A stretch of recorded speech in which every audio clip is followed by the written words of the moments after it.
Where do I even start with this next episode? An absolute legend, Stu Johnson. Stu is perhaps one of the most influential BMX videographers of all time. He's been involved with huge projects like the Props and Props Roadfalls. He, of course, brought out Anthem and Anthem 2, Fit videos, S&M videos, Credence videos.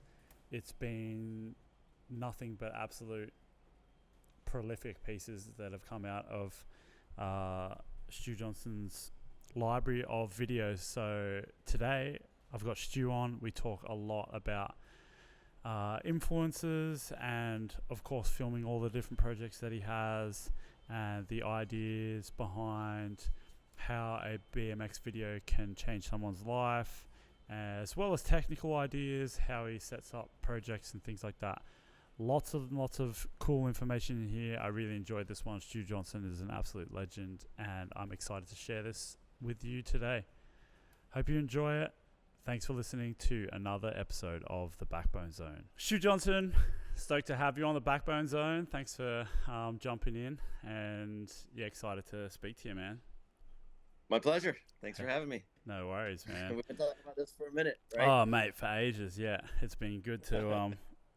and it's funny, you know, like when you came over to Australia and filmed the Aussie Rules thing, like you were definitely someone that was on the bucket list to be able to, you know, talk to on the podcast and chew the fat on some subjects. So it's cool to finally have you on the podcast, man. Yeah. Yeah, dude. So like we were just talking a little bit off air about passions in things.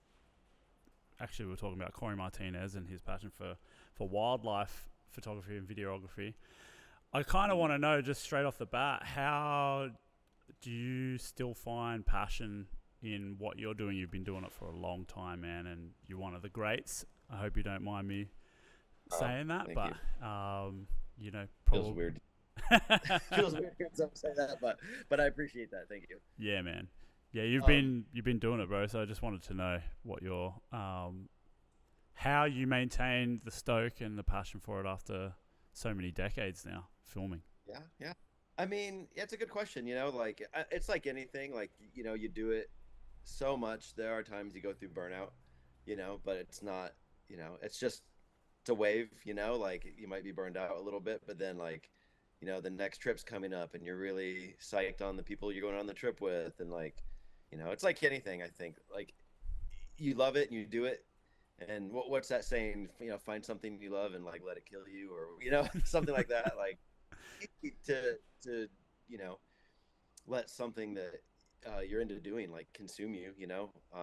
It happens, like, obviously, bigger projects and a lot of stuff on the plate, you know, especially, like, you know, lately doing, you know, S&M and fit stuff, 2 teams, 2 brands, like a lot of people. It's like, you know, you have a lot of fun times and they're all like awesome people to work with. But even so, you still get a little, you know, it's kind of, you know, all consuming. Sometimes you don't really make a lot of time for yourself, which is like the challenge, right? With biking, with filming BMX, like, for me, it's like I don't get to ride as much as I really want to, but you know, when you work with good people, like people that you're stoked on, they're awesome, you know, they're awesome human beings. 1, you know, 2, they're amazing bike riders. You know, it's like it's not that hard to like get like that psyched on doing stuff, you know, with them, like going on trips or like, you know, or just, you know, you might just be sitting there watching someone and they're like riding and they're warming up or whatever. And then you just see them do something. You're like, oh my God, that trick is so sick. Like you want, you know, a simple, you know, tabletop from, you know, Nathan Hallahan or something. And you're like, I want people to see that and be as stoked as I am seeing it, you know? So it's just like, you get those bursts of energy, you know, like, yeah, you might be away from home for a couple of weeks, which can be kind of rough, but it's also fun, you know, you get to like hang out with people you enjoy hanging out with, and you get to meet new people and see new places, and there's always, you know, there's always rad bike riding to see. So it's like there are definitely, you know, the peaks and valleys, it happens, but it's like just like anything. I think when I do go through times of like getting a little burnt out, I just have to say to myself, just a little reminder, you know, like wow, you've got to do like a lot of really cool things with a lot of awesome people. And I'm super fortunate to do it, you know? Like this morning, I drove REA Levinson to the airport, right? Well, we're driving to the airport at 6 a.m. and I'll just see all these cars. Man, all these people are going to work. How many of these people are going to a job that they hate or they're miserable doing, you know? And that's always a little bit of a like, you know, a little slap in the, okay, Mm, wow, man, you're to be able to do what you've done and do it for so long and that you still enjoy it, you know? yeah, Yeah, like anything, there are challenging times. It happens, but you know, the good times far outweigh the challenging times. And yeah, I don't know, I just feel like, and I know too what I do, there's not a lot of people that are lucky enough that they get to do, you know, a job in the BMX industry, you know, like work in the field that they enjoy working in. It's, you know, it's kind of rare for the most part, you know. mm, Obviously there are people that get to do it, but yeah, I don't know. I just remind myself once in a while that like, hey man, this is, you know, I still love it, but also when I'm going through a tough time, it's like, okay, you're so lucky to do this. Like all the people you met and all the places you've been. And then, you know, there will be times too, you're working on a project and it's, you know, like it's a lot of work. You're like, oh man, this is taxing. But then when it comes out and you see that people comment and they like, oh man, I love this, or like, thanks for, you know, getting this footage of that guy riding, like, you know, like people enjoy it and they love it, and you're like, oh wow, it does kind of like, it might brighten up someone's day or inspire them to get on their bike and go ride. And that's like, you know, that's energizing in and of itself, really. for It's sure. like, you know, Yeah. it's, I don't know, it's just cool. Yeah. Yeah, man. Yeah. And it's interesting. I've been sort of ruminating on this idea, and Riss actually used to say it quite a lot as well, where he said that BMX, you can only ever expect a good time. And that's very simplistic. But I think as life moves on, I'm getting older and I've been riding for a long time.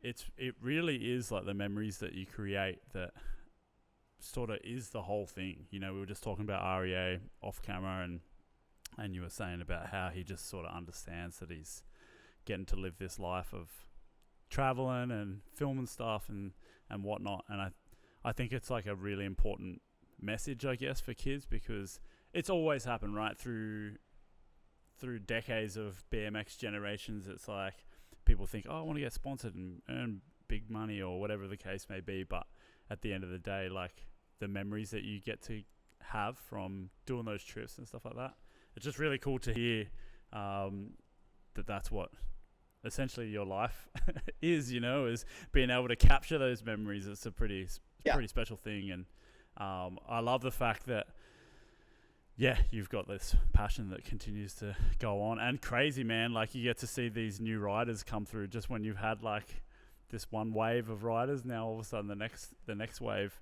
I actually watched the Fit Barcelona video that you just recently made, and far out, man. It's interesting because when you've been watching BMX videos for such a long time, it's like you don't know if you can be impressed still. But then there's this video that comes out like that, and I was actually super hyped to go riding, which was super sick. So yeah, I thought that was an awesome video, man. Like, did really, really well. And Thank you. one of the things about that was I sent you this as one of the topics, is you've done this, you've obviously were heavily involved with props for a long time, and you had this, props had a certain vibe, right? So it had this idea of almost showcasing BMX personality. And I think that's one of the things that is really, really important with BMX that maybe we moved away from in like the mid to late 2000s. And at least in my estimation, Mm-hmm. you know, watching BMX videos, it kind of more became about the trick and the edit and things like that. And now you're starting to bring that back with S&M and Fit. Can you talk to me a little bit about, you know, your influence as to why you do that sort of thing and where it came from in the first place? And yeah, just what you think the importance of showing personality in BMX is like. Yeah, I mean, I think really for me seeing it for the first time was probably when Chris Fry was doing it, you know, with prop stuff. He before even before I started working with props, just bringing that, doing the video magazine format. I mean, there weren't a lot of videos getting made back then, but even though, even the ones that were, you still didn't always really learn a lot about the riders themselves. So like seeing Chris Rye bring, these actual people bringing their stories to life, and like, learning a little bit about this guy or that person, or like, what got them into riding, or like, just kind of just the human story, like the nature of people, just like interesting facts, like, oh, this guy's into that music, and or he's into, I don't know, just whatever, like, racers who also dirt jump and do all this stuff, like, it just kind of, you hear these people's stories and you can kind of relate to them a little more, or even, when they moved into like doing the road fool style, where where there's the commentary about the riding, we both know that, like, when you go on a riding session and someone's trying to get a clip, there's way more to it than just them landing the clip. It can be the bike breaking, it can be the, getting thrown out, the flat tires, the frustration, the injuries that the things that you don't necessarily see, that are just kind of, under the surface or behind the scenes a little bit, that really can make you appreciate the clip that much more, knowing what went into it, knowing how driven this person is. And yeah, oh my God, man, they slam so hard, like I probably would have, pulled it over, or like, just watching someone like persevere in the face of adversity, like, or these challenges. And that's, to me, I think that helps you relate to a rider. You can feel, maybe a kid who's watching that video, maybe they've never actually been on a real road trip with their BMX buddies, or maybe they live in the middle of nowhere and maybe they don't even have any friends that ride BMX. So, for them to watch that and say, oh man, like, it's all about the sharing, sharing your time with other people, and, riding bikes and having fun. There's so much more to it. It's just that there's, the feeling of pulling a clip is awesome, but also, like, when you have the energy of other people that are there and they're rooting you on, and like, we know that that's like the stuff BMX is made of, so it's like, I want people to be able to watch those videos and, feel like they were on the trip, and like get that energy, or like, oh, they heard the inside joke that normally they probably wouldn't have heard, just watching, just a regular clip on the video. Interrupting this episode with Stu Johnson to talk about Sodii Electrolytes.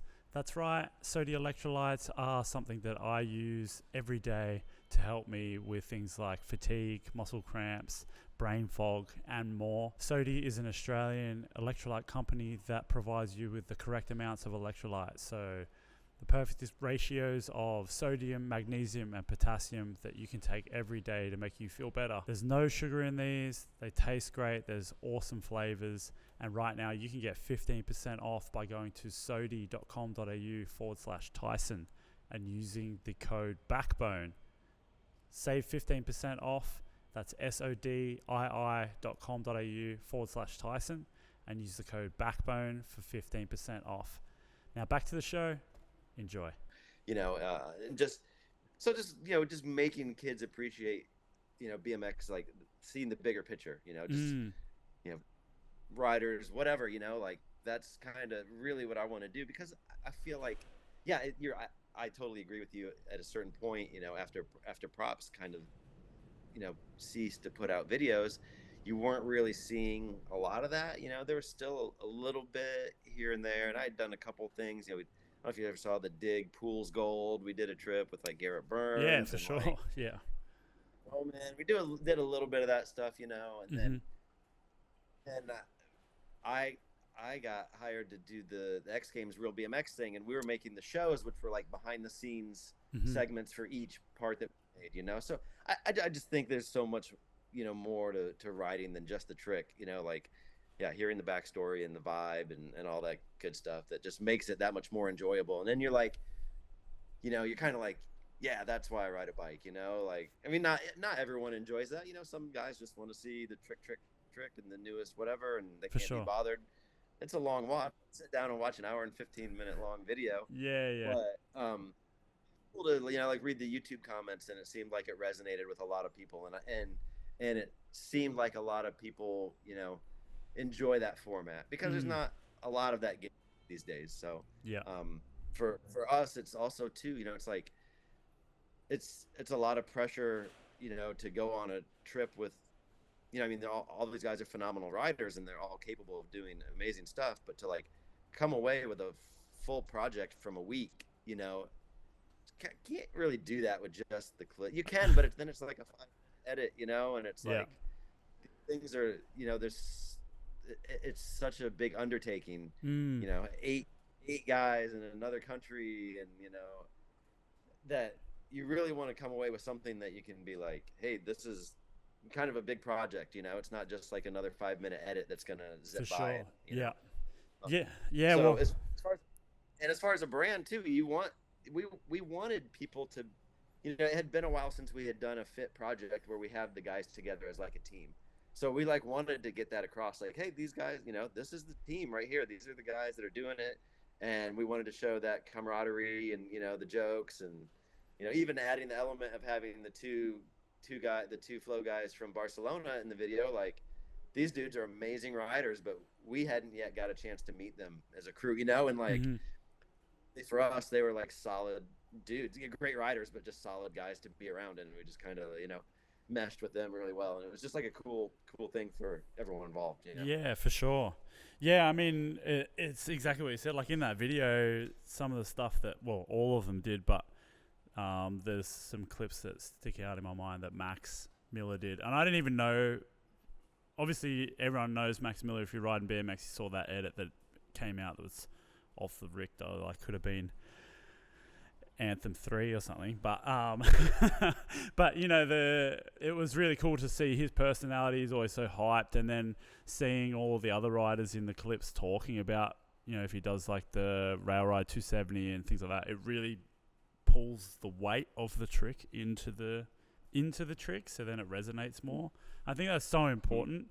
Like I always say to people that I like magazines for the photo, but the caption that might tell you something more about the photo, because otherwise you're just looking at a turn down. But if you see like what this person had to do to get to that turn down, it's like, to me, it resonates a lot more. So yeah, man, I think that video was like, apart from the fact it was insane riding, it was just really cool to see basically all these riders that I didn't really know too much of, apart from REA because he came to Oz, and then be like, oh man, I'm actually like super fans of of all those riders. Like, I think I just think that it's something that not necessarily missing in BMX, but something that I think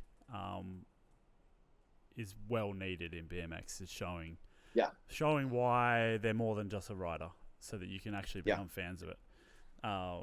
It's funny, I think Mola wrote it in a Greystoke or something like that, but he was saying, and he might have been taking the piss, but he was saying that nicknames need to come back. Like he was saying in the 90s or whatever, like everyone had like Blue Falcon and all that sort of stuff. Like there was so many nicknames everywhere. And I think it's true. Like I think it works from the standpoint of building BMX when you can relate to people like that. So I think those videos do a really good job of it, man. Was it Chris? Was it Chris from Props that directed that way when the props came out, or was it just like a natural thing, or where did that even start? Yeah, I don't know. I mean, I guess like, the concept of having a video magazine, so then, by definition, you have to do interviews, you have to do some of that type of stuff. So, that definitely is, that idea alone is that, okay, we're going to do this and it's going to be different from your standard basic team video or scene video or whatever, So, but when they started doing the Road Fools, that was like an intentional, at the time there was like or maybe even a little bit before, there was an MTV show called Road Rules. Oh wow. So it was like it was like kind of like reality TV was like getting big, right, in the early 2000s or whatever.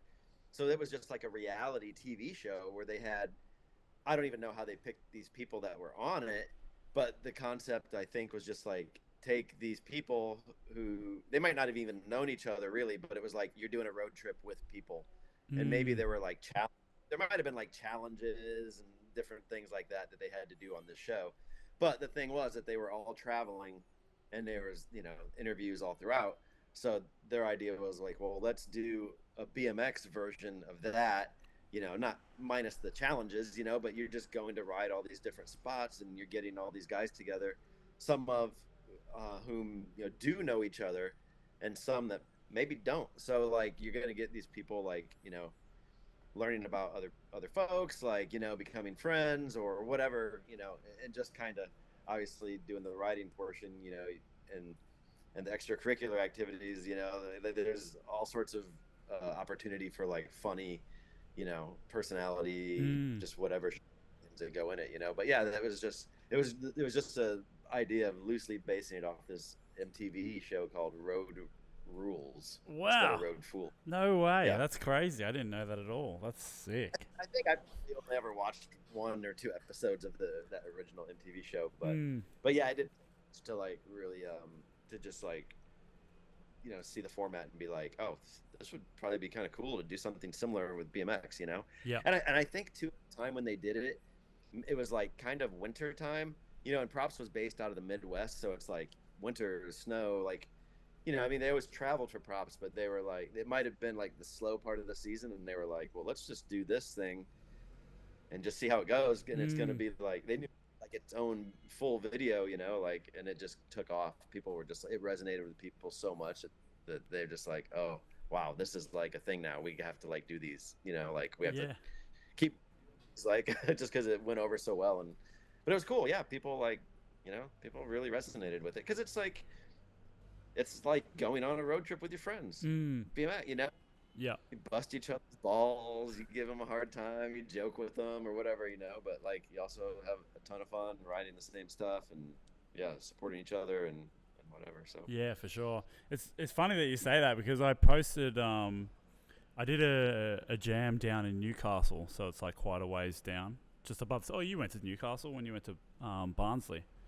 oh yeah. So anyhow, I did a jam down there, but I posted that I was hiring like a 12-seater van and that you could come in the bus or whatever to get down to Newcastle. And people were tripping Mm-hmm. out, like a lot of younger riders that weren't aware of road fools. They were almost like, wow, that's such a sick idea. And it's like, Yeah. far out. This is like, everything that's old is new again. So it's just funny for sure. to see that.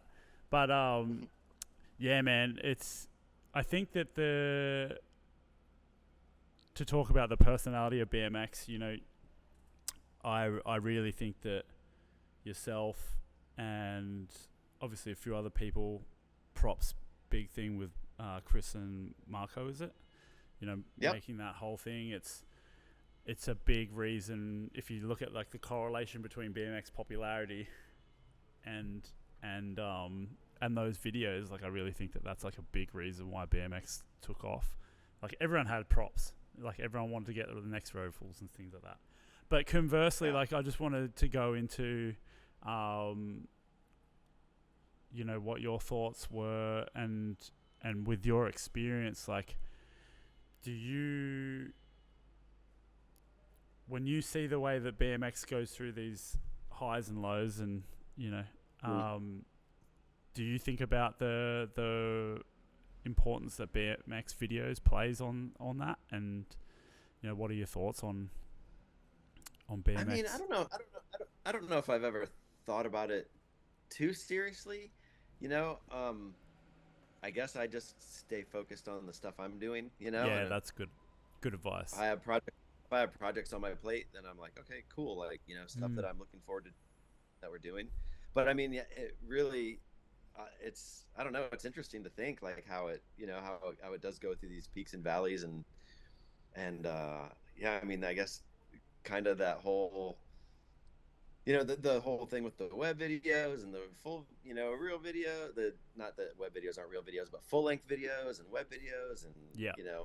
Tangible media that you can hold in your hand and all that stuff, Yeah, I've never really given it too much thought, but you just like kind of think about everything comes and goes in like cycles, and even jobs, yeah, like like it's like the props thing. I had the props thing for a long time, and I loved it. And then like it started to go away, and I was like, for a minute there, I was like, oh man, what what next or whatever. But then Yeah. something pops up, like doing fit stuff, and then like and doing personal projects like Anthem 2, and then like the X Games thing shows up, and then that dries up, and then the Fit and S&M stuff comes back, and it's like, I mean, yeah, as far as like, I don't know, I don't really give it too much thought, but I think, the video plays an important role. I don't know if it's a direct correlation between, people not seeing as much personality,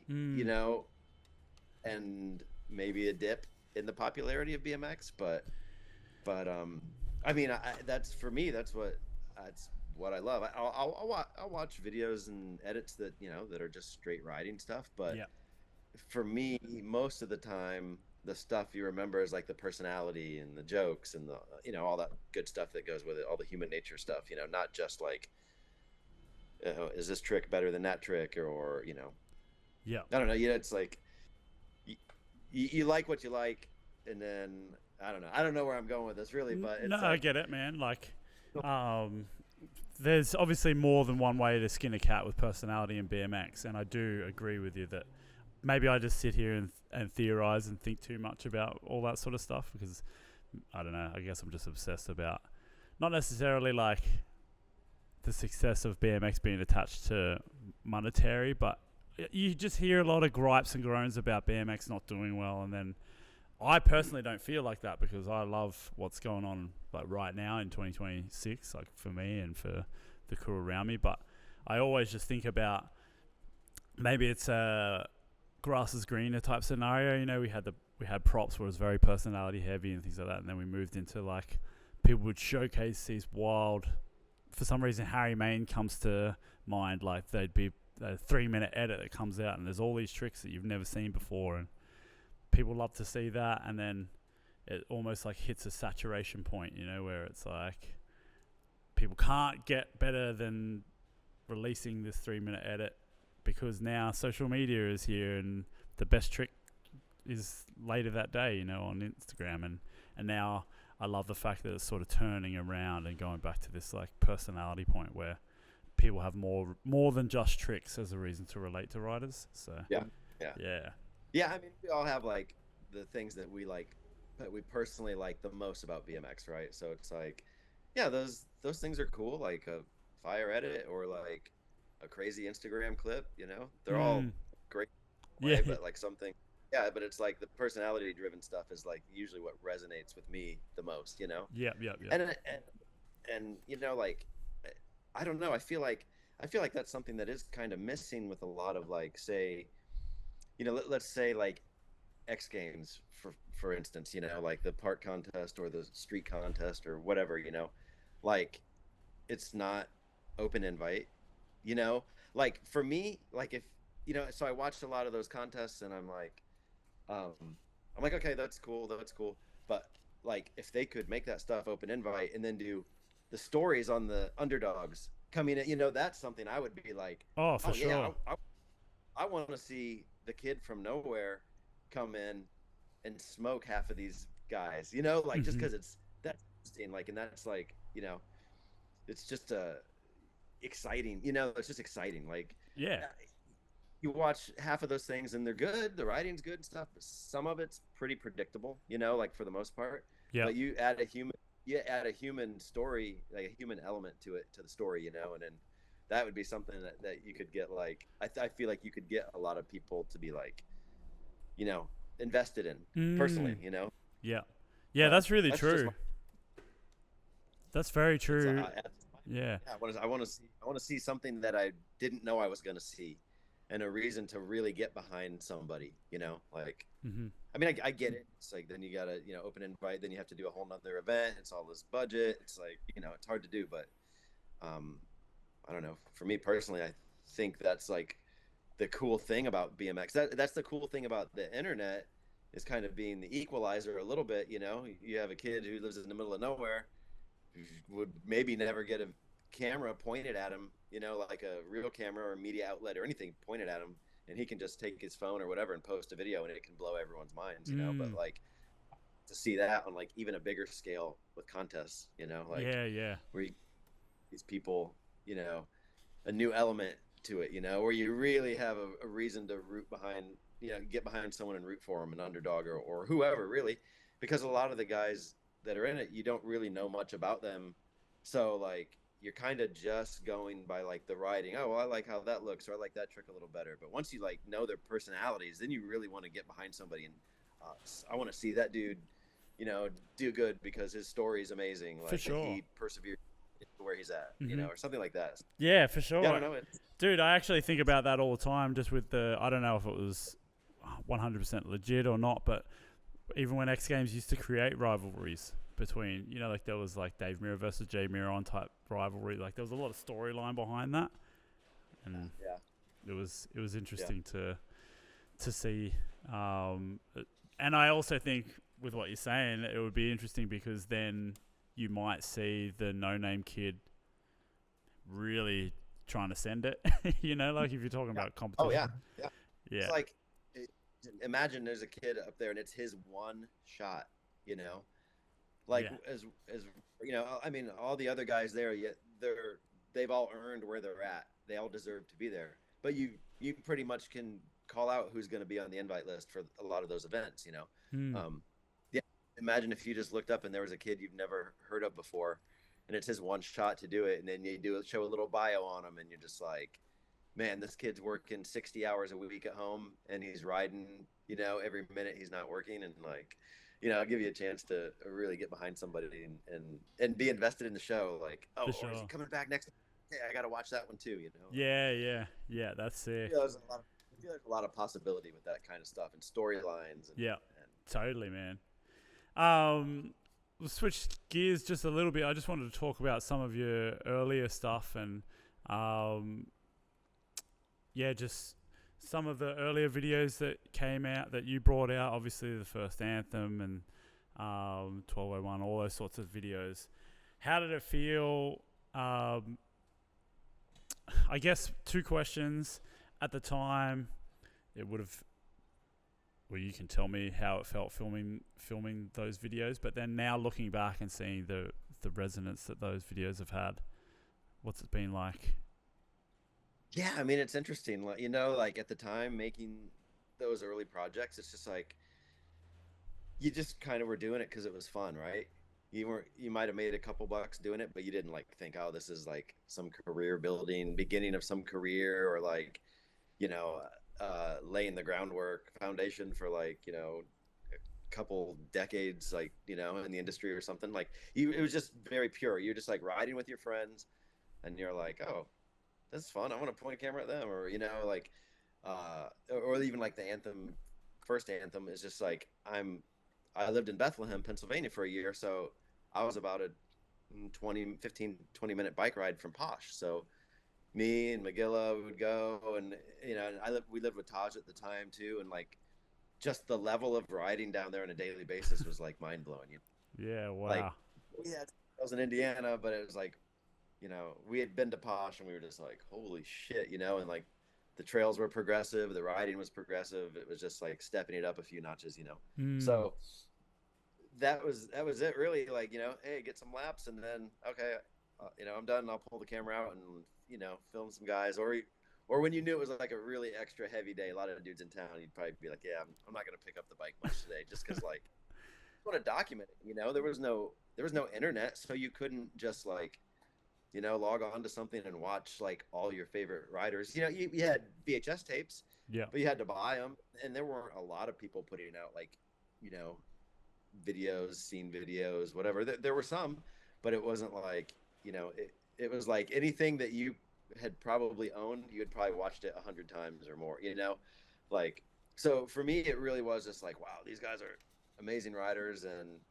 it's kind of just fun to capture that. And then like, it's just like, also too, you like watching the footage later and you show someone, oh, hey, you did that trick, like, check it out, watch it. And they're like, oh, wow, I didn't think I did it all that good. But I look, they look at it and they're like, oh, they're kind of happy with how it came out. And like, it just fuels the fire that much more. It's like, I don't know. It's just like That's it's just sick. like BMX. BMX is so sick that you want to like share it with your friends and you want to share it. Having someone that can like hold the camera and like keep you in the frame and like Yeah, especially yeah. back then, and it's not like there were a lot of people making videos. So just to be able to like hopefully capture it in a way that looked cool and share it with like your friends, and if other people wanted to see it, awesome. Like amazing. Yep. Um, that is just like yeah, it's just exciting to do that. And you never thought, oh well, you never thought, oh well, you know, at the time, yeah, I didn't even know who Mike Aitken was, Hmm. but he got to see the first Anthem, and he would watch it all the time before riding, and he would watch Christopher's part, and it would get him hyped to go ride, and like learning of that later on, you're like, whoa, I didn't think this was gonna like have any kind of influence or an effect on anyone. Thought, Mm. just thought, just watch another riding video, just watch some dudes ride that we enjoy watching ride. But yeah, the fact that I guess you could think of it too in a way as like years before we would watch like Eddie Roman and Dave Perrick videos like of Matt Hoffman and like the homeless trash guys down in Austin, and like we would watch those videos religiously, but you don't ever think that something you're gonna make is gonna be viewed the same way by other people. Yeah, for sure. You're doing it because like, oh, it's fun to do, and you watch these other videos and you're like, there's so many cool elements to videos that make you enjoy them, and one being like for me a big motivating factor is like music. Like I love music, right? So there are these early videos that I would watch, and I would discover bands like Jawbreaker or Fugazi from Eddie Roman videos, and I ended up really liking those bands. So it's like that's another element too of like making a video. You're like, oh, I'm gonna put the music in that I want to hear. That's And sick. so yeah, so it's cool to hear later on that people were like, oh, I really enjoyed that, or I was influenced by it in some way, because it's not necessarily the goal, but like it's a nice little added bonus to hear that. It makes you be like, oh, okay, it was worth putting all that effort into the video. Like even if only 10 people enjoyed it, like Yeah, for sure. Yeah. you know Y- it's worth it. So Yeah. Yeah, I totally understand that. And then, so then, obviously, you did Anthem 2, which came out a number of years after the first one. How long after it? It was probably, it was like 12 years, I yeah, think. okay, so The quite a, intention was to make it the following year, but then I started getting opportunities to do prop stuff and travel, and hmm. it kind of just kept, okay, well, I'll do it next year. I'll do it next year. And Yeah, then yeah. I consumed with the prop stuff that, I was doing it full time. And then at one point, I got hired to be a filmer for the Etnies Grounded video. Oh, wow. So it's like, so there were like, they were all great excuses to get sidetracked, but it definitely, I kept getting sidetracked. So, Mm. but being able to pay your bills and have fun doing it is a good, Oh, of course, good yeah. good distraction to have. Yeah, So yeah. I really couldn't look at it as like, oh, this is a distraction. It's like, oh, one day I'll do it. One day I'll do it. And Yeah, it's yeah. probably better off that I had like, a big period of time in between the two. That Mm. if I just would have done a video the next year, it would have looked very similar to the first one. Yeah. Yeah, So man. I like the fact that it's the second one is like guys who grew up on the first one. Yeah, for sure. Yeah. It made it that more enjoyable to work on, because Hmm. they were like, oh hell yeah, let's do this. So Yeah, that's sick. whenever you're working with someone who's excited to be working on the project, it like energizes you too. So Yeah. Yeah, and then I need to talk about Anthem 2, of course. That's one of the videos that I feel like is still the biggest, my favorite video, I'd say, of all time. That and the T1 video. um, good one. yeah, T1's a good one. It's a company to be in. yeah.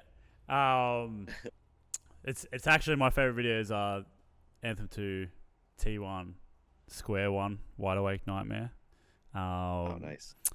and then I actually had an Etnies Forward, because if we're talking about non-props road fools and things like that, like Yeah. actual, because there's so many different videos, but it's so interesting Yeah. to see the different styles of videos. But that Anthem 2 video is obviously a bunch of heavy hitters. How did you choose the riders, and then not just with Anthem 2, but just riders that you've worked with over the years, is there any that have stood out to you and things that, moments or types of riding that you enjoy filming the most?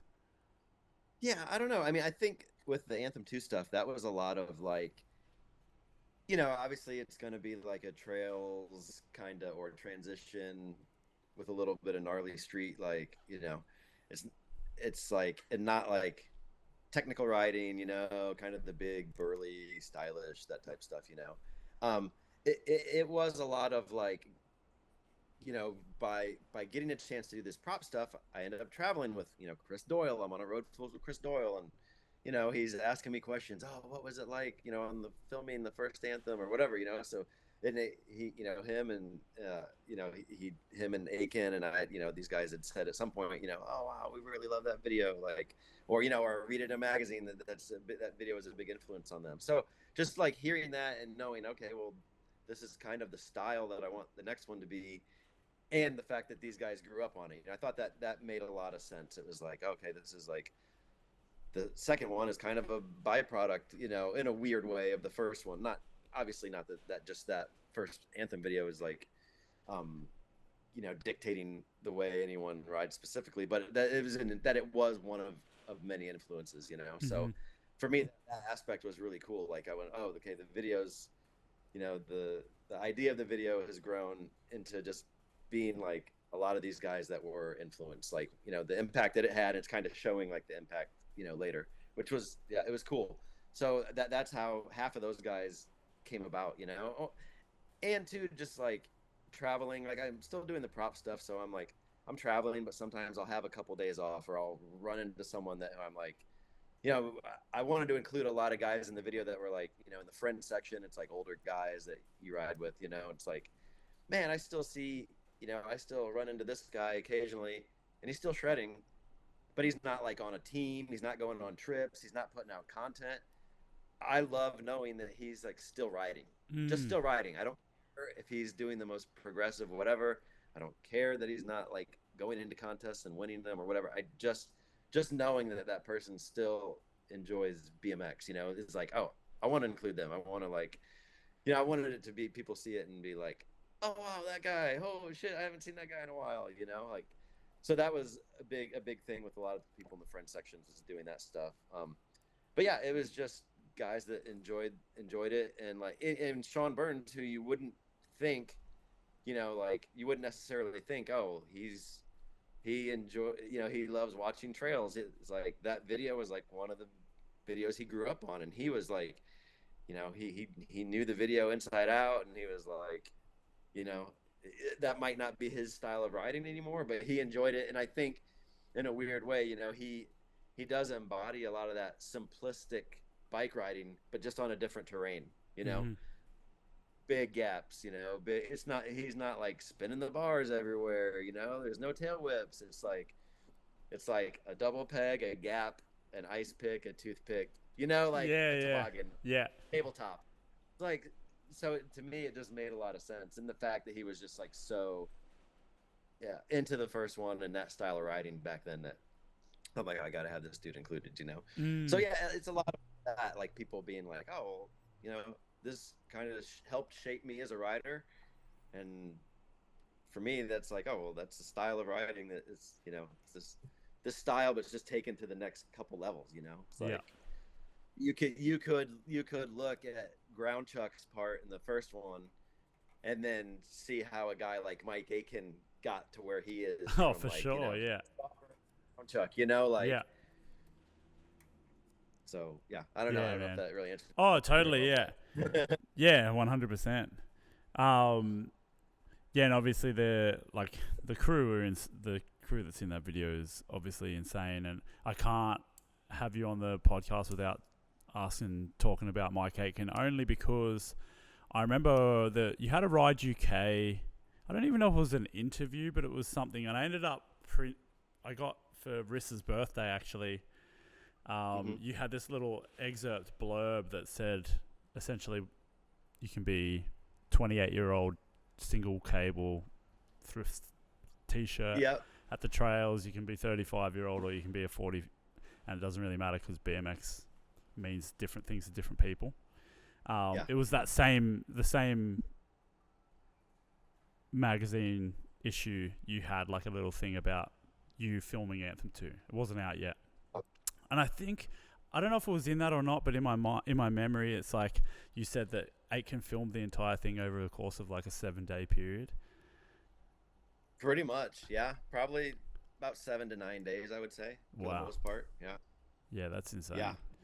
I just think that, because it's one of those things where if anyone asks, any younger rider doesn't understand like where half of the tricks that they've froth on now, like any kid that's under sort of 20 years old, that's pretty much the video section that you like just send them the YouTube link and say like, you got to watch this. This is the dude. What was it like? I mean, that riding's timeless. Yeah. It was good the day it happened.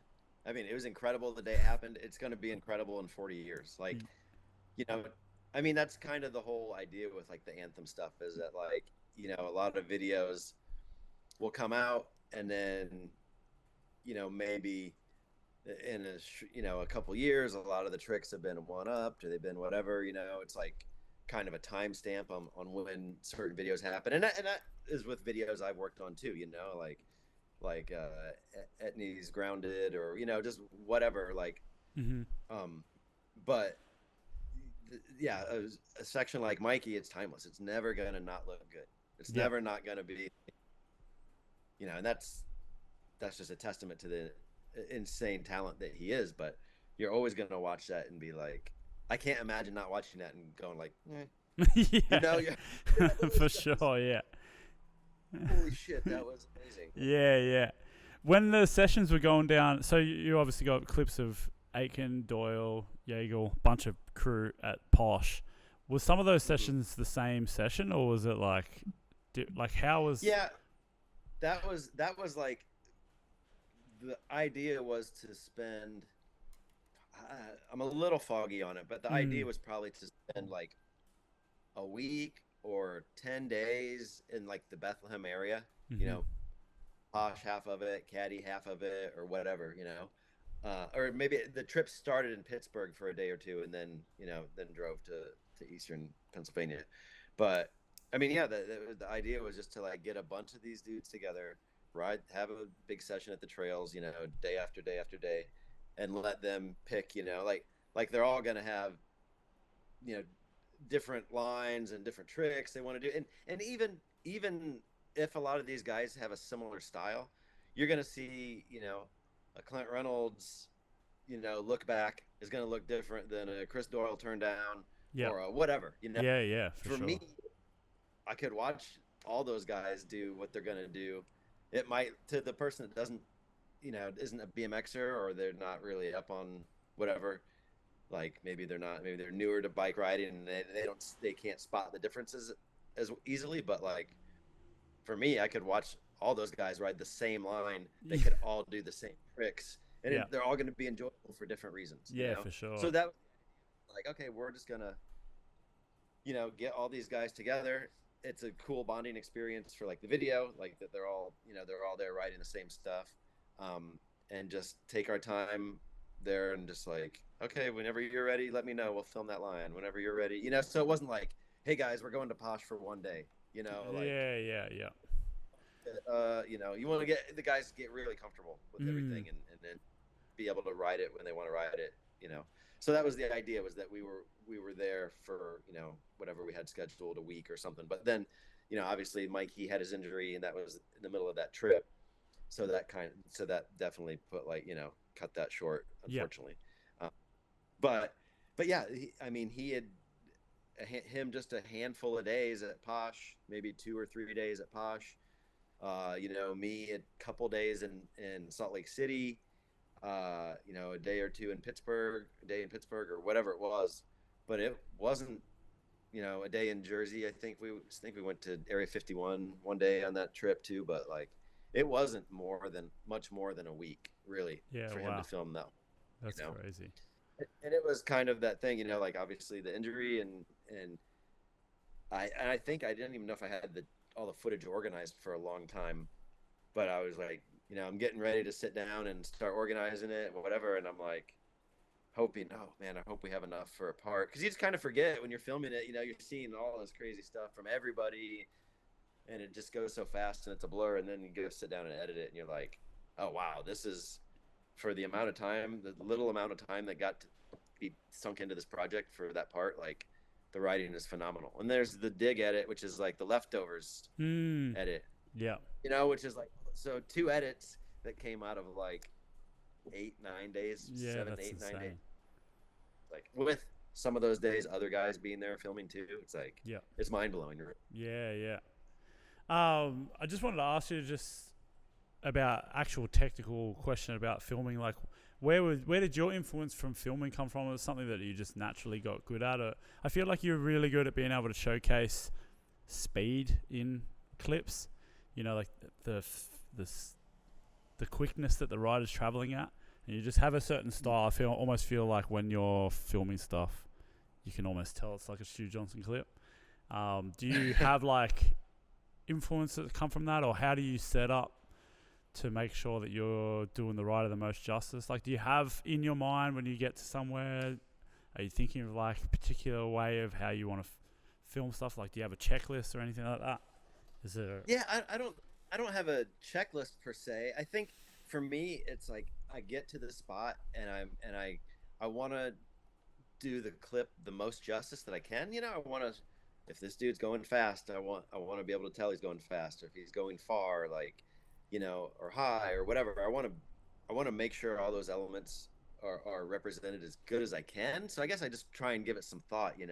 I mean, I'm sure I probably got it from some skate videos or something, but I love a shot where you're tight on the guy and he's just like, going fast at a spot, and you don't even know what's about to come. You don't even know, like, if he's gonna jump down something or jump off something, over something, or whatever. And then at that last second you pull back and you see like the whole scene, like, oh, like, this is a 20 set or a 30-foot set of doubles or whatever. I think it just stems from me wanting to be like, try and do the clip the most justice like that I can do it. But I mean, I'm sure I don't always pull it off, but I appreciate you saying that that you think, like, that you're noticing, because it's just like, for me, I feel like if I see something, I feel like there's one way that I pretty much have to film it, and that's what I try and do. Yeah.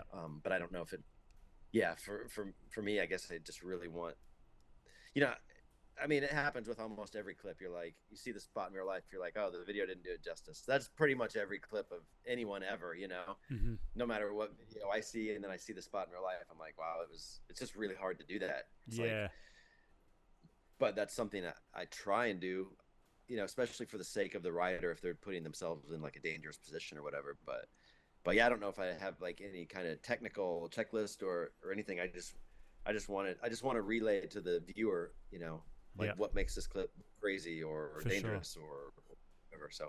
So I just try and find a way to do that, I suppose. Yeah, that's interesting. I think it's just for me, if I was to say what you're writing looks like, it's that tight speed focus thing. But I don't think Stu Johnson fisheye clip like immediately. Like, I feel like it's the tracked, using the zoom, pulling in and out. Like, I love that. Yeah, I definitely, I don't want to say shy away from the fisheye clip, because I feel that those have a purpose.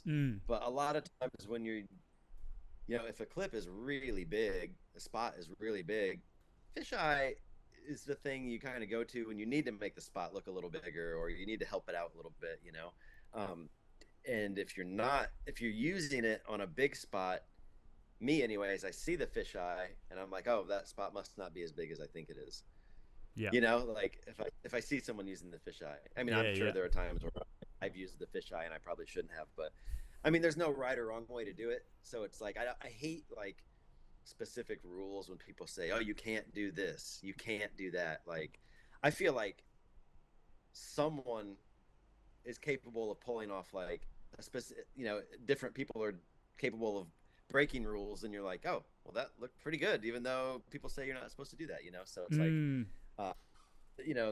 it's hard rules are like, But a lot of times for me, yeah, I avoid the fisheye because the spot's already big, Yeah. like that I'm shooting on most of the time.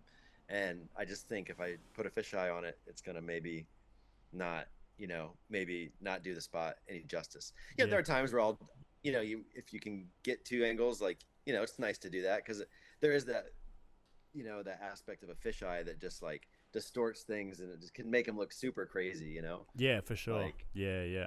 but it's a slippery slope because it's real easy, and I'm sure in the beginning of like doing prop stuff or whatever, I probably relied way too heavily on a fisheye, thinking, oh well, this is what everyone's doing now or whatever. Yeah, yeah. But especially with the Anthem stuff, you don't need it as much. Yeah. You just don't, because Yeah. a lot of the riding is big, so it's Yeah, like that's right. you just Yeah. you don't want to distort it when it's already crazy. Yeah, But 100%. You obviously filmed a lot of projects over your career as a filmer, BMX filmer. Do you have some ones that you hold a little bit more dear, or just some ones that you feel really good about from a personal level and things like that? yeah, I mean, there's a lot of stuff that I'm like I can look back on and I'm really happy with it. There was a and for different reasons. Mm-hmm. But like a lot of that prop stuff was really really fun and like learning experiences, and anytime you can give a rider who you think deserves some spotlight, anytime you get a chance that you're able to help do that, that's a good feeling, because like not that BMX is about like getting coverage or whatever, but like For sure. it's cool anytime you can like maybe help that person get a little more recognition, or like or maybe they help put something out and then they pick up a couple sponsors and then they get to travel or they whatever, like that stuff's always a good feeling. But anytime you can really just like work with someone one-on-one, those projects are really like fun, like I mean, doing like the Matt Hoffman interview for props, that was like that's not, obviously Matt Hoffman, it doesn't need help getting coverage, but like being able to help tell like his story and like him being happy with it, or like it inspiring other people, like that stuff's always like fulfilling. But going on the Road Fools trips were always really fun. Doing like the props passport, like I did that. It was like your international trips, and shining a spotlight on some people that maybe don't usually get the recognition that they deserve, or whatever. But all that stuff, I mean, doing the X Games Real BMX stuff was really fulfilling. Trying to present BMX to the masses and like in a light that you think is good for the sport and good for the people, and maybe hopefully inspire some other people to get into it. That's always like a good feeling. Yeah, that's really sick. You know, Just sorry to interrupt you, but it's really cool that you were able to do that sort of thing, because it's obviously, like you said, bit more corporate, bit more mainstream, but it's still, like a hardcore BMXer that's able to think like, how do I want BMX to be displayed to the general public? That's because I mean, with BMX, right, the whole thing is like, we want other people to know how sick it is, how cool it is, how fun it is, like, because we think, man, if everyone knew that, everyone would be BMXers, right? We'd have more spots, more jumps, exactly, more trails, more skate parks, more, I mean, there's always the thing where, there are people who, I get it, they don't want it to be like all commercial and like, lose its soul or whatever. But I mean, I think there's, in most aspects, you can look at something, some type of mainstream media or some type of something, or maybe, we might think it's kind of corny, but it can still reach people, right? Mm-hmm. Like, many people, if I'm not mistaken, I'm pretty sure Edwin De La Rosa said he first saw BMX by seeing Dave Mirra on the X Games. Mm-hmm. Completely different riding, you couldn't be more worlds apart. But like, who's to say that, at the time people were like, X Games, whatever, who's to say that Edwin, if that wasn't there, maybe Edwin wouldn't have gotten into BMX. Maybe he would. He wouldn't. So it's like, you can always kind of, connect the dots here and there, and like, say, oh well, yeah, this thing might not be like the, someone might put something out, or it might be hugely mainstream production. Maybe it's not that cool, but it can still reach people, and then people can latch onto BMX, and then they can take it and run with it in the direction they want. Yeah. But having the opportunity to do that, like, I mean, that's something that I take seriously. Like, I want to obviously we want to make a cool show. We want people to watch it. We want ratings to be good. We want it to like come back year after year after year. But for me, like, you hear someone say something like that is like heads and shoulders above everything else. Like, oh man, I watched that and I just like, it just spoke to me, and that made me want to be a BMXer, or made me like, want to film videos or whatever it is. That's the goal, I think. Like, make BMX look cool and get people into it. Like, Dude. it's only gonna help. It's only gonna help. Like, Yep. It's only gonna help scene, or or get that skate park built, or who's to say that guy, the kid that watches it, he might watch that, but maybe he gets into BMX, and a couple years later he gets into trails. Then he's one of the main diggers down at the whatever spot. Yeah. You never know where it's gonna go, and that's like the cool thing with it. Like, Yeah, man. Exactly, dude. being able to play a small part in that is like, damn, that's cool if you can help do that. Like, keep people stoked, or inspire someone, because we were obviously, we at one point in time were inspired by something that made us be like, oh damn, this is really cool. BMX is for me, it's like looking at old BMX actions and seeing like Wendy Osborne photography or Spike Jones photography. Like, you just see something and it speaks to you for whatever reason, and you just like, oh wow, this is it. I want to do this. So yeah, man. Yeah, that's so interesting that you said that about Edwin, because I mean, look at the juxtaposition of riding, and oh yeah, the hardcore street riders would probably never admit that their like first influence was Dave Mirra, but there you've got one of the most influential legit street riders coming out of New York City. Like, it's so sick. Yeah, and like, yeah, and how many people did Edwin influence that maybe they wouldn't have connected with Dave Mirra? Yeah. It's just like step in between. Like, yeah, it'd be easy to argue some of the most core street guys or whoever might not even be doing it. Like, for sure. If they didn't see Edwin didn't see Dave doing it. If Dave didn't see, Dennis McCoy or Bob Haro or whoever it is, like, yeah, it's just like, I always say that. I'm like, man, like, bike riding, it's just like, obviously it's fun as hell, but it's like also a cycle of like inspiration when you see things that are,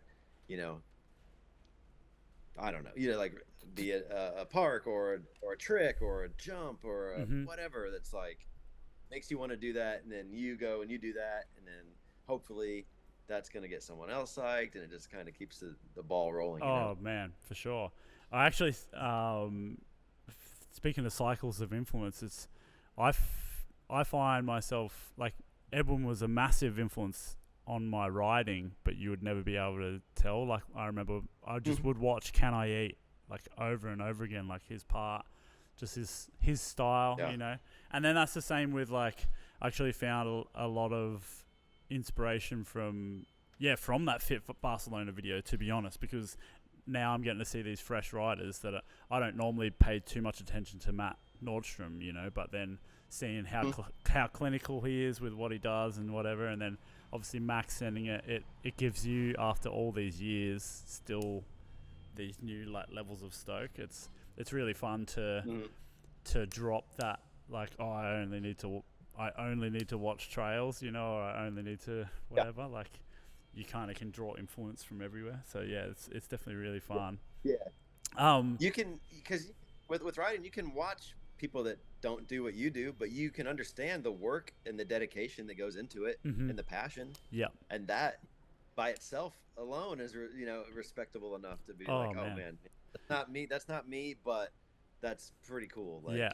For sure. It's actually really interesting. I've been a lot more involved with like the competitive aspect of BMX I just go and do commentary or whatever for like the Oz cycling thing. It's like the UCI version, and I was actually just on the weekend. I was in Brisbane commentating the Oceania Championships, and it's interesting. You got like Brandon Lupos and all of those types of riders there, like doing all the wildest tricks, and it's something that certainly doesn't resonate on Instagram or on social media. If you just see the trick, you're like, yeah, that's, people might be like, oh, that's whatever circus trick or resi or whatever it is, but you see it in real life, man, and it is unbelievable to see how well they can control their bikes. Like, man, it's insane. So it's it's just interesting to be able to sort of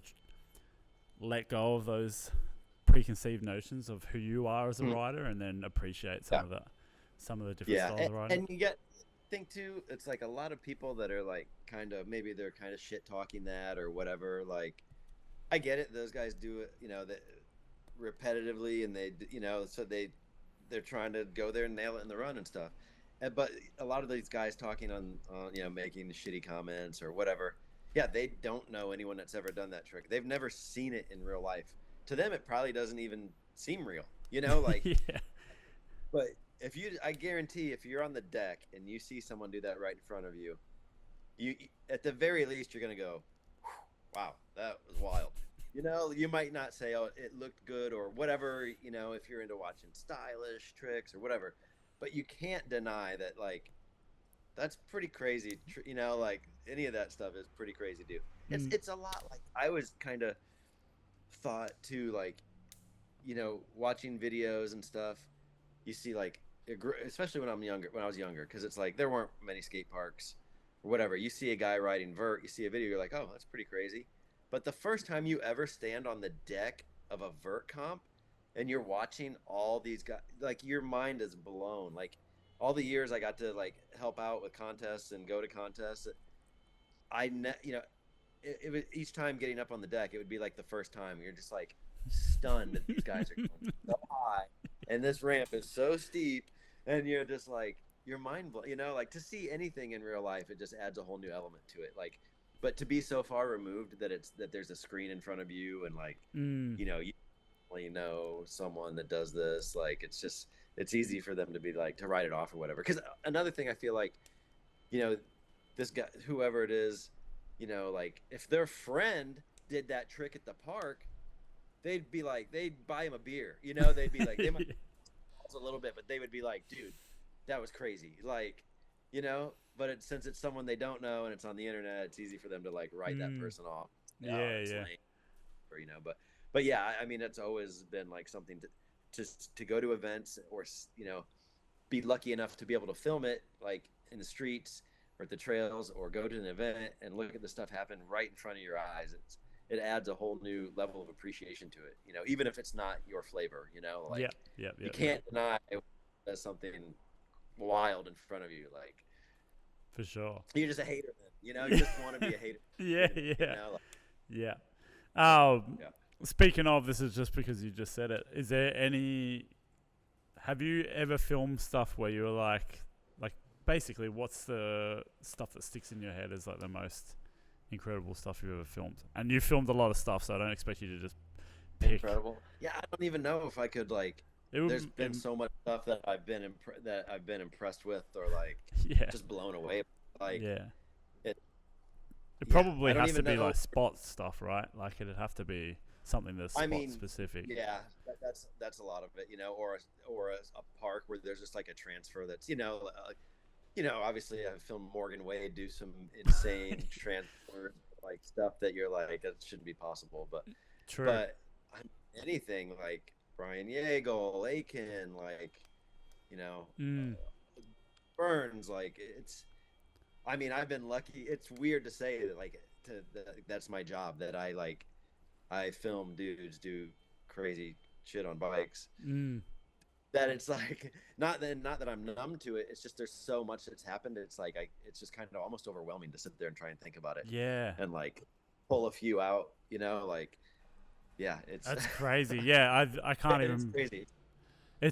It's amazing that you've been like the one that's been captured so much stuff that's happened over the years. That's pretty damn sick, dude. Like very cool. It's wild. I always thought it would be funny, like if I ever got some time to like, go through, not everything I've ever filmed, but like just most of the notable stuff and like pull out like, and just kind of make a medley of like all the, or a mixtape of all the crazy clips. Yeah, that's right.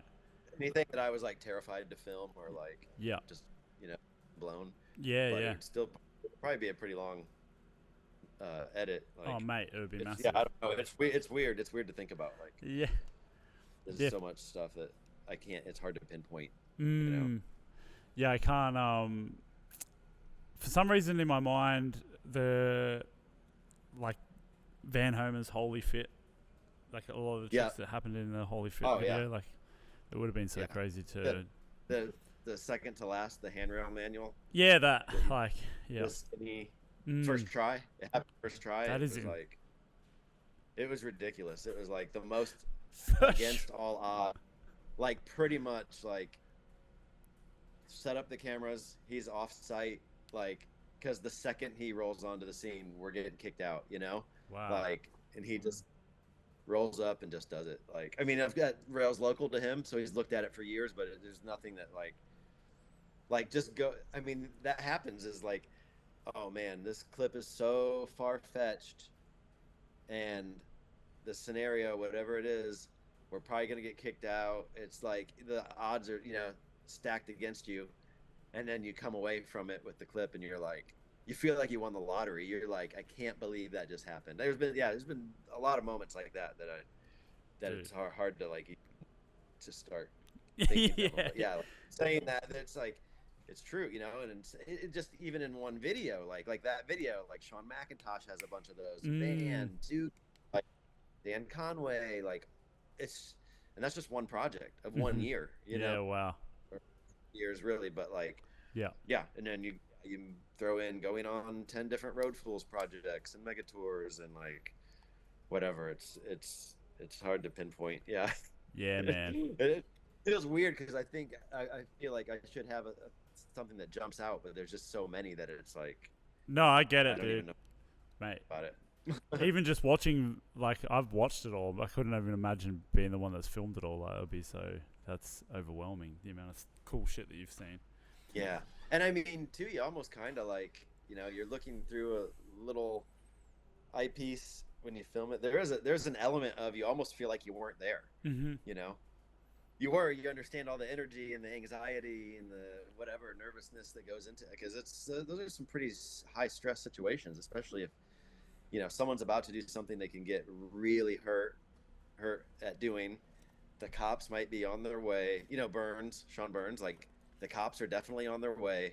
Like, in 5 minutes, are we going to be on our way to the emergency room, or are we going to be celebrating and getting dinner down the street and just like laughing and watching the clip? Like you don't know what you're going to get.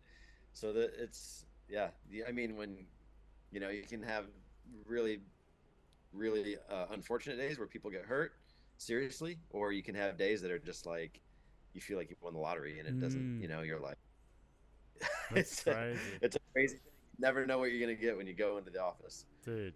With that van manual, was he practicing like manualing curves or anything like that? Like, how did it? That's so crazy. I don't even think so. But that's kind of like speaks to like who Van is as a person, and he's so headstrong that he sees it happening in his head. It's happening, Yeah.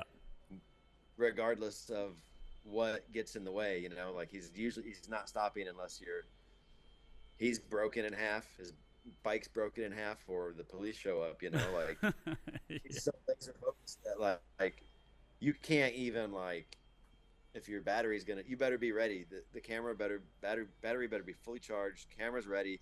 He's going when he says he's going, and it's like you can't be like, hey, hold up a minute, Van, because he's so tunnel vision that it's just it's going down, or unfortunately, or whatever's gonna happen. But he's so driven that it's just like, he's gonna make it happen. Yeah, for sure. Hey, that was one of the craziest scenarios though. Like, dude, just didn't First try, I imagine us can't even being believe that. Yeah, first try. It makes no sense whatsoever, but Wow, that's impressive.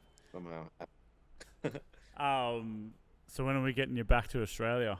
The Hal hands are just over here. We got to get you back over to Probably next winter. Yeah. I think it's gonna happen next winter. Yeah, I could see it happening next winter. Yeah. For sure. Obviously, there's And maybe spend a little more time. Maybe spend a little more time there. Cool. Than last time. Yeah. Yeah. I feel like it was. I mean, like I want to do more stuff with like Gemma and Termite and like I know Kaz spent time in Australia, and then with the Hallahan boys going, like it's just I can't miss it really. Yeah. Yeah, it was so cool to have you guys come over and be a part of like when we did Act Jam, that sort of thing. It was just such a sick. I feel like the crowd was really receptive and really excited at the fact that the S&M crew were in town for Act Jam, so it'd be... I mean, those guys, like, if you're into that kind of riding, like, those are the dudes, right? Yeah, that's right. Yeah. Clint, the Hallahans, and, like, I mean, they're just so well respected, right? Like, yeah.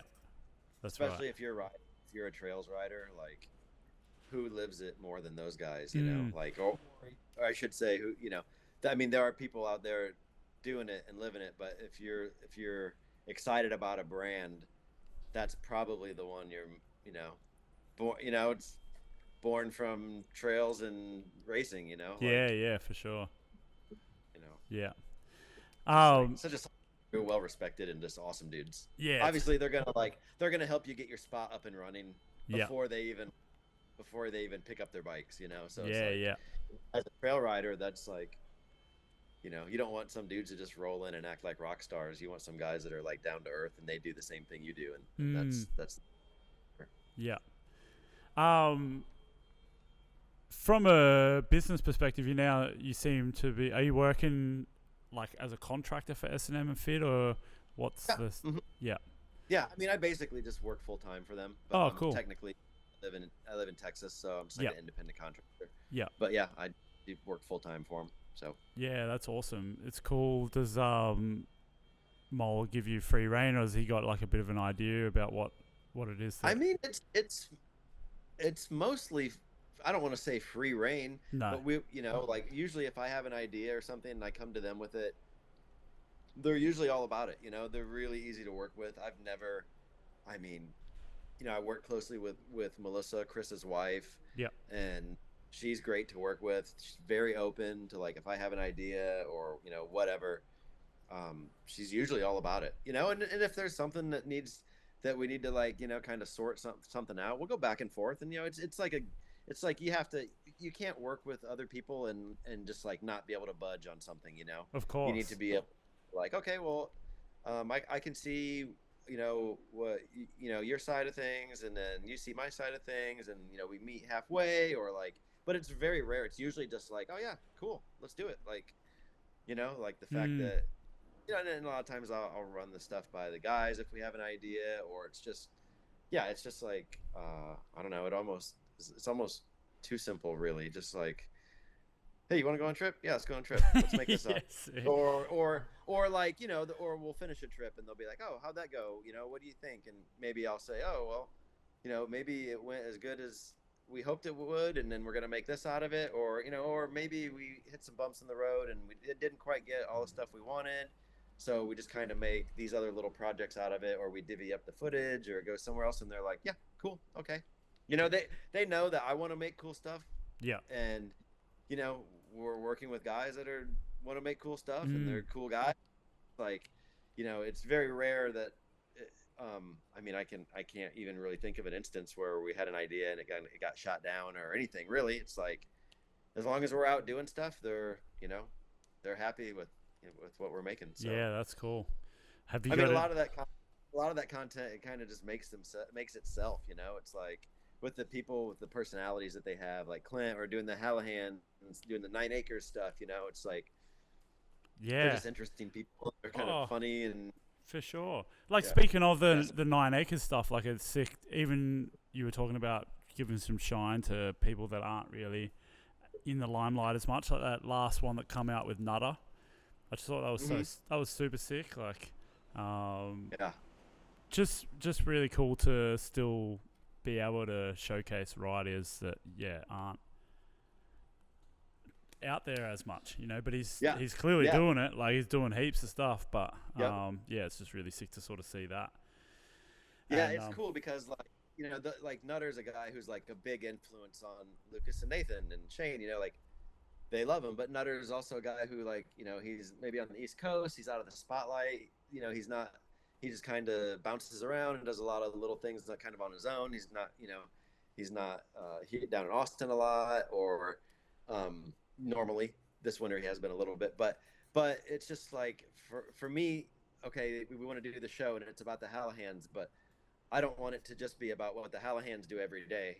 I want to learn about the Hallahands. I want to learn who inspires them. I want, you know, so it's like when Nutter's like, oh, I'm going to go hang out at their house for like a month. I'm like, oh, we got to make that an episode or part of an episode or something, you know, like, yeah. So it adds that element, because, you know, it's like that thing, right? You have your favorite rider, but you want to know who your favorite rider's favorite rider is. Yeah, that's right. You know, about them, or your favorite musician. You want to know who their favorite musician is, because then maybe you're going to look into them a little bit and like, oh, these other people make great music too, and I maybe would have never known about them, you know. So it's like, it's cool to have that opportunity to, like, you know, use the 9 acres as like a vessel to, like, just not just show what the Hallahands are up to, but show what they're into, what they're like, and what inspires them, and do stuff like that. And then you're like, perfect opportunity to include Nutter in one of those things, you know. Yeah, that was sick. Yeah, that and the he's kind of guy, you know. Yeah, he's not really looking for any kind of spotlight or anything. So you got to kind of, you know, nudge him a little bit, you know. You know, and he's like, oh, okay, I guess, you know, like. But yeah, I love that, because then, you know, it not only do people like love watching the Hallahands, the older dudes, you know, it gives them a reason too to, oh, this other guy's from my generation, and I knew Nutter and I rode with him, and this is cool, you know, like, it's kind of do some, you know, like, do a little justice in the world and give some people the shine that you think they deserve, you know. Yeah, for sure. That's sick. Do you have anything coming up, any projects that you're working on that you can speak of or about? We have a few things we have one that's kind of a big one for S&M, but I don't know if we're allowed to speak on it yet. Okay. But that'll probably become apparent in the next, you know, handful of months or 6 months or something. We are working, I have been, for the fit side of things, I've been separately filming video parts for a lot of the guys. When we all started at like way different times, but they're all kind of converging, like, you know, coming to fruition around the same time. So that's something we need to talk about with Fit. You know, these parts are either going to start dropping online, you know, sometime later this year, or maybe they will kind of turn into like one project, you know.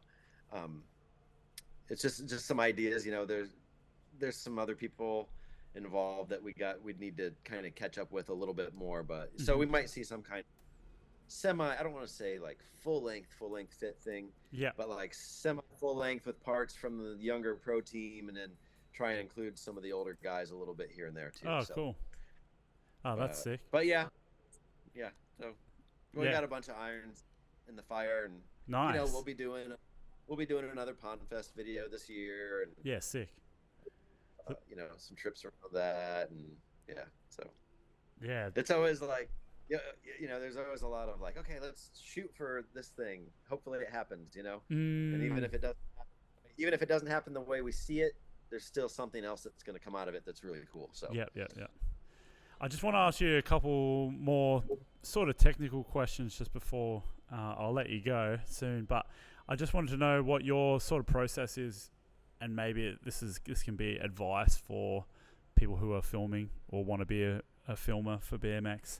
What's your process with filming in regards to a project? Like, let's just say that you're going to do a 10-minute video or whatever the case may be, not a full length, but are you filming a bunch and then just putting it all on the timeline and see where the chips fall, or like what is it? Do you have like a process with that sort of thing? Do you want to give away any secrets with?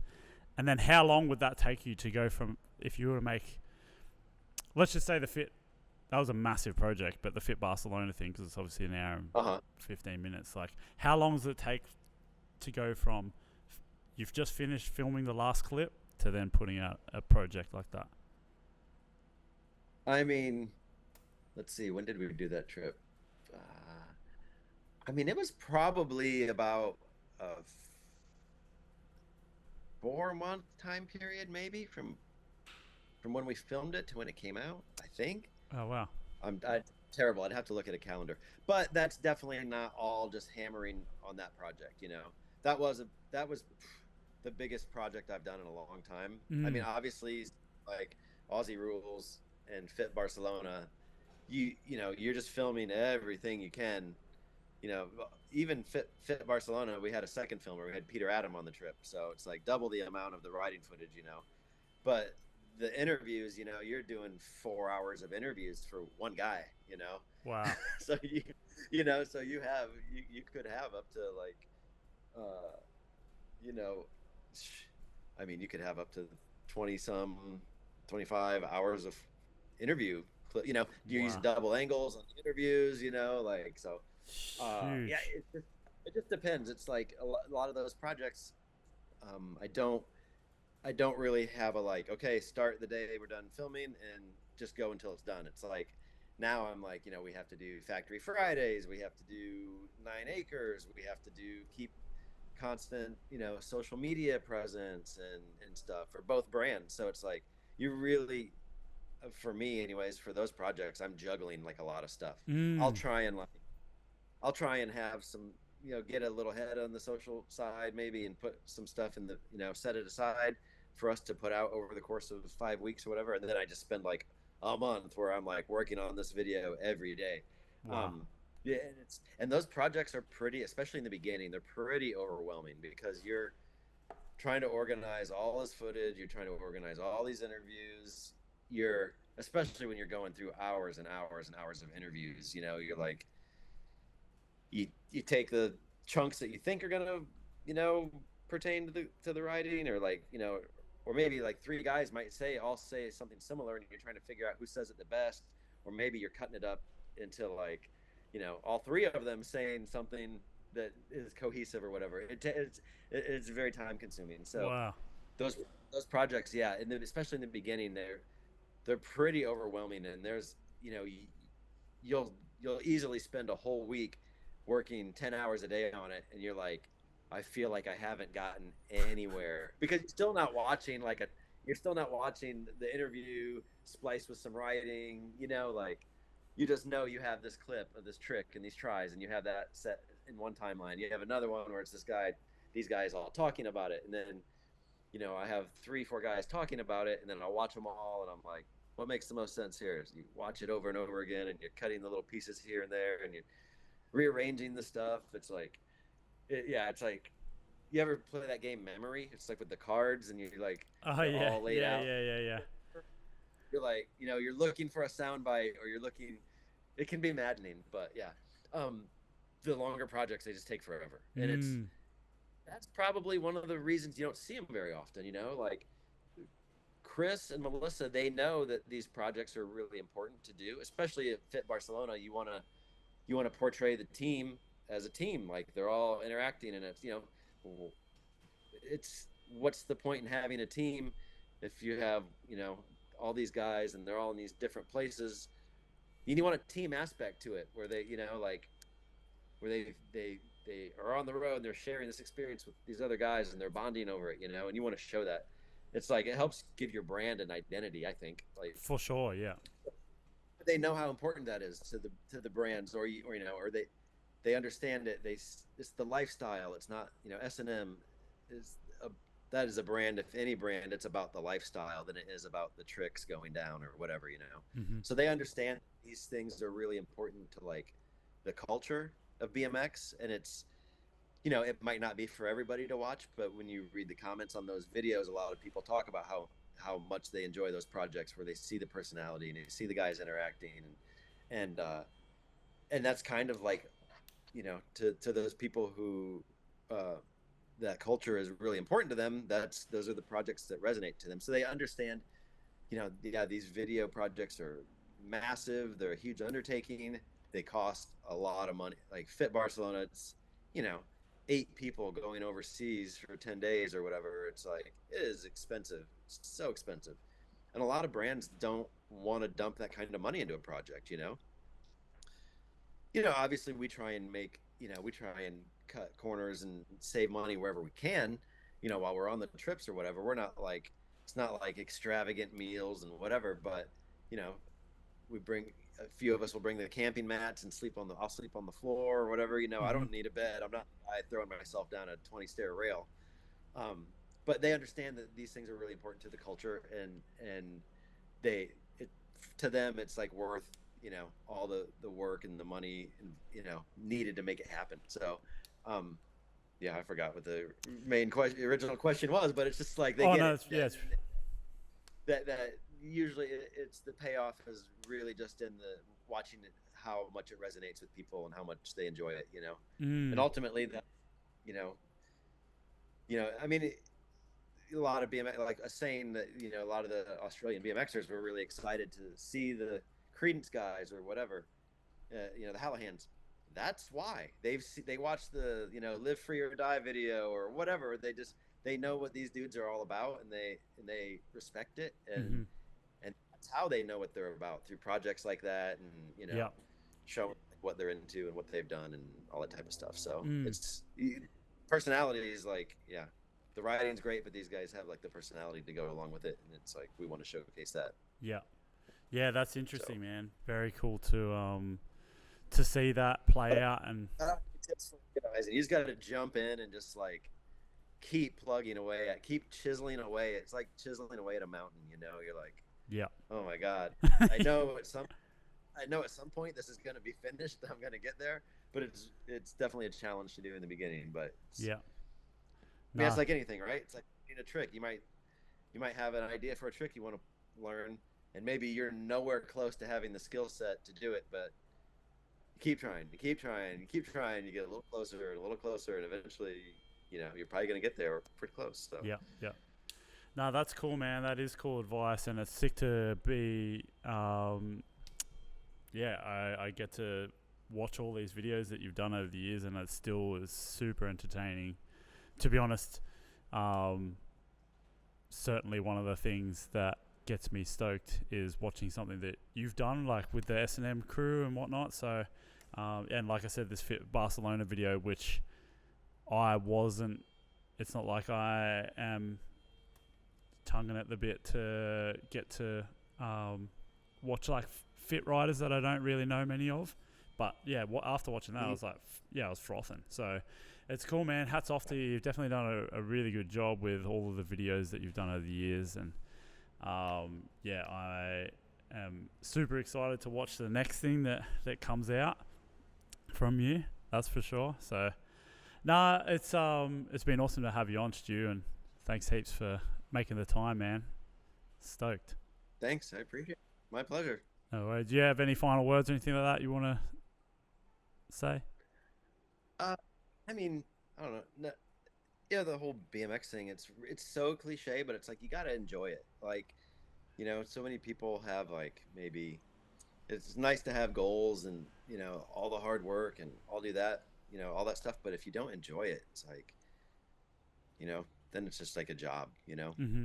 like just you want to, there's so much more to BMX than just like what it can give, like what you can get out of it, other than, you know fun and good times and stuff. But it's, people go into it thinking they're gonna make a bunch of money, or they go into it thinking, they're gonna have like a career or whatever. Like, yeah, you might get, that might happen, which is awesome. But if you're going into it thinking, that's gonna happen, and that's your goal or whatever, you're probably gonna be a little disappointed. So you have to really enjoy doing it, like being a part of it and working with the people that you get to work with, and yeah, all that good stuff. So I don't Yeah. know, it's just, yeah, you just see people that sometimes people get into it and they have like some kind of false expectations or whatever, and you're like, oh man, they're probably gonna be in for like a reality check, like, and not be, I don't know. It's just enjoy it and be cool to people and take advantage of the cool opportunities that you're given and run with it. So, Cool. yeah. Awesome, man. Sick advice. And yeah, thanks again, Stu. Appreciate you being on the show, bro. Yeah, thanks, Tyson. Heck Have yeah. a good one, man. Thanks, mate.